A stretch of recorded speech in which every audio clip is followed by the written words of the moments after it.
Bonjour à chacun et chacune.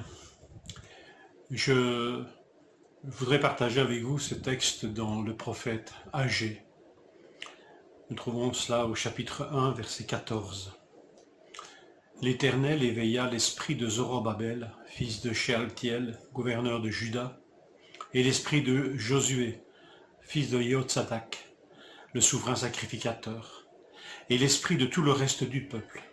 Ils vinrent se mettre à l'œuvre dans la maison de l'Éternel des armées, leur Dieu. Peut-être que cette méditation pourrait nous accompagner dans tous nos éveils, dans tous nos réveils, puisque chaque matin, par la grâce de Dieu, nous nous réveillons. Dans beaucoup de traductions, d'ailleurs, ici, nous trouvons le verbe « réveiller ».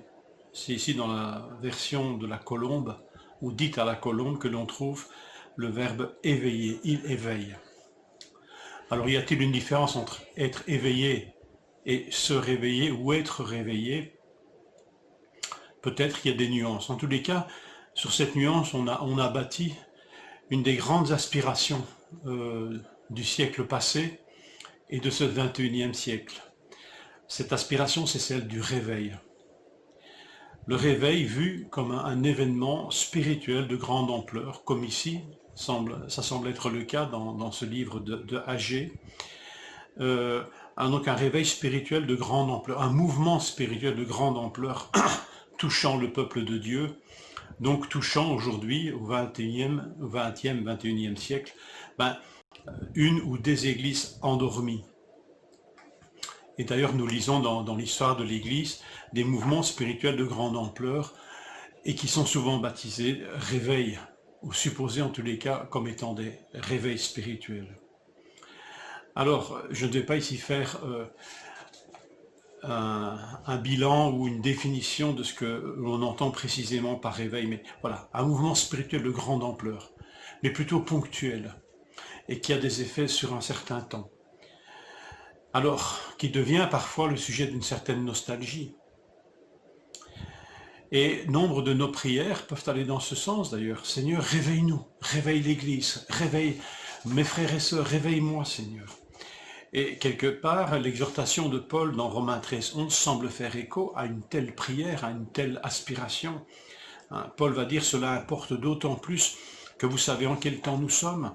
C'est l'heure de vous réveiller enfin du sommeil, car maintenant le salut est plus près de nous que lorsque nous avons cru. Alors ici, Paul nous lance une exhortation au réveil, mais aussi à une prise de conscience du temps, mais à l'horloge divine. Et si vous lisez même les versets qui suivent dans Romains 13, vous verrez que Paul voit le monde actuel comme étant plongé dans une longue nuit. Et cette longue nuit prendra fin le jour où le Seigneur revient. Et ce jour est un jour où le soleil se lève quelque part. Le soleil illumine tous les hommes, de la véritable lumière. Donc, dans cette longue nuit du péché, cette longue nuit de ce monde loin de Dieu, il faut s'efforcer de ne pas s'endormir. Et c'est vrai que ce n'est pas facile de ne pas s'endormir quand il fait nuit. Et on peut dire qu'il en va de même dans le domaine spirituel. Nous sommes dans un monde spirituellement plongé dans la nuit. Et il est difficile pour tout homme, chrétien ou pas, de ne pas s'endormir. Nos horloges internes nous apprennent à dormir quand le soleil se couche, quand la lumière s'estompe, quand la nuit vient. Et il en va de même spirituellement, dans une nuit spirituelle.